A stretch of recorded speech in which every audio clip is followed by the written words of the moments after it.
पिता का दर्द। मैं घर से गुस्से में बड़बड़ाते हुए निकल आया था और बस स्टैंड की तरफ आगे बढ़ने लगा। मैं मन ही मन बड़बड़ा रहा था, पता नहीं कितने पैसे छुपा के रखे हैं, लेकिन मेरे लिए एक बाइक नहीं ले सकते। अब मैं यहाँ से चला जाऊँगा और तब तक वापस नहीं आऊँगा जब तक मैं खुद के पैसे से बाइक नहीं खरीद लेता। इतना सोच ही रहा था, तभी मेरे पैर में कुछ चुभने का एहसास हुआ। नीचे देखा तो समझ आया कि जल्दबाजी में मैं पापा के जूते पहन आया हूँ। उन जूतों में कील उभरी हुई थी, जो मेरे पैर में बार बार घाव किए जा रही थी। लेकिन उस समय गुस्सा अधिक था, तो मैं बड़बड़ाते हुए आगे बढ़ गया। एकाएक मुझे याद आया कि मैं पापा का पर्स भी साथ ले आया हूँ।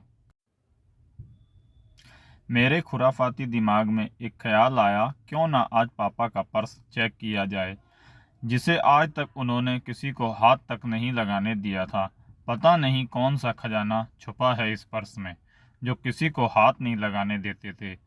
जब मैंने पापा का वह पुराना पर्स खोल कर देखा, तो उसमें पैसे तो नहीं मिले, लेकिन पैसों की जगह एक डायरी रखी हुई थी।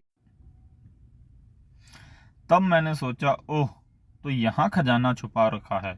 मैं समझ रहा था कि यहाँ पापा ने लिखा होगा कि किस से कितने पैसे लेने हैं और किसको कितने पैसे दिए हैं। लेकिन मैं गलत था। जब मैंने उस छोटी सी डायरी का पहला पेज खोल कर देखा, तो वहाँ पर जो लिखा था वह थोड़ा सीरियस कर देने वाला था। डायरी में जो लिखा था उसे पढ़ने के बाद मेरे चेहरे पर जो एक्सप्रेशन थे वह गायब हो चुके थे, क्योंकि डायरी में वैसा कुछ नहीं था जैसा मैं सोच रहा था। वहाँ पर उन पैसों का हिसाब लिखा हुआ था जो अलग अलग कामों के लिए अलग अलग लोगों से उधार लिए गए थे। कुछ यूँ लिखा था, 50,000 बेटे के कंप्यूटर के लिए। यह वही कंप्यूटर था जिसे मैं आज तक यूज कर रहा हूँ, लेकिन मुझे यह पता नहीं था उस कंप्यूटर को खरीदने के लिए पैसे कहाँ से आए थे। लेकिन आज पता चल रहा था। मुझे आज भी याद है जब मैंने पहली बार कैमरे के लिए जिद की थी, जो मेरे पापा ने मुझे 2 हफ्ते बाद मेरे बर्थडे पर लाकर दिया था, जिसे देखकर मैं बहुत खुश हुआ था। और मुझे खुश देखकर मुझसे कहीं ज़्यादा अगर कोई खुश था तो वह थे पापा। अब मेरे चेहरे से गुस्सा एकदम गायब हो चुका था। जब मैंने आगे का पन्ना पलटा, तो वहाँ पर कुछ विशेष यानी इच्छाएं लिखी हुई थी। पहली जो विश थी, उसमें जो लिखा हुआ था, अच्छे जूते पहनना। यह बात मेरी कुछ समझ नहीं आई। तभी मेरा पाँव अचानक सड़क पर भरे हुए पानी पर जा पड़ा, और तभी मेरे पाँव में कुछ गीलेपन का एहसास हुआ। जब मैंने जूता उतार कर देखा, तो उसका तला टूटा हुआ था। यह देखकर मुझे डायरी में लिखी बात याद आ गई। तभी मुझे पापा की कई बातें भी याद आ रही थी, कि कैसे माँ जब कहा करती थी पापा से, आज तो जूते पुराने हो गए हैं, नए ले लीजिए, तो पापा अक्सर यह कहकर टाल दिया करते थे, जूते अभी और चलेंगे, अभी कुछ दिन पहले तो लिए थे।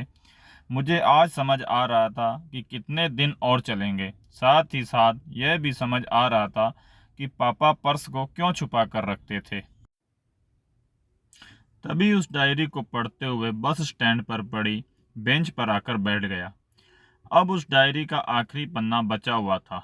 उस पन्ने को जब मैंने पलट कर देखा, तो वहाँ कल की डेट लिखी हुई थी। तारीख के नीचे लिखा हुआ था, 50,000 रुपये बाइक के लिए।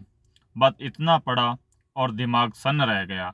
अब मेरे मन में कोई शिकवा गिला नहीं बचा था, बस मेरी आंखों से आंसू चले आ रहे थे।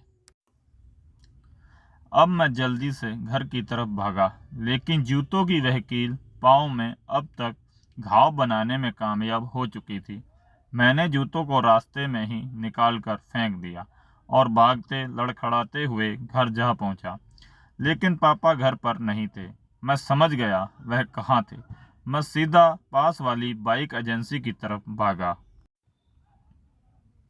पता नहीं आज कहाँ से इतनी ताकत आ गई थी कि मैं भागते हुए थक नहीं रहा था, और वह भी बिना जूतों के नंगे पैर।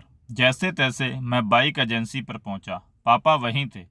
मैंने पापा को दौड़कर गले लगा लिया। मेरी आंखों से आंसू रुकने का नाम नहीं ले रहे थे। पापा को समझ नहीं आ रहा था आखिर हो क्या रहा है, मैं क्यों रो रहा हूँ। मैंने पापा से कहा, पापा मुझे मोटरसाइकिल नहीं चाहिए, आप अपने लिए जूते ले लीजिए। अब आज से मैं जो भी करूँगा अपनी मेहनत से अपने बलबूते पर करूँगा।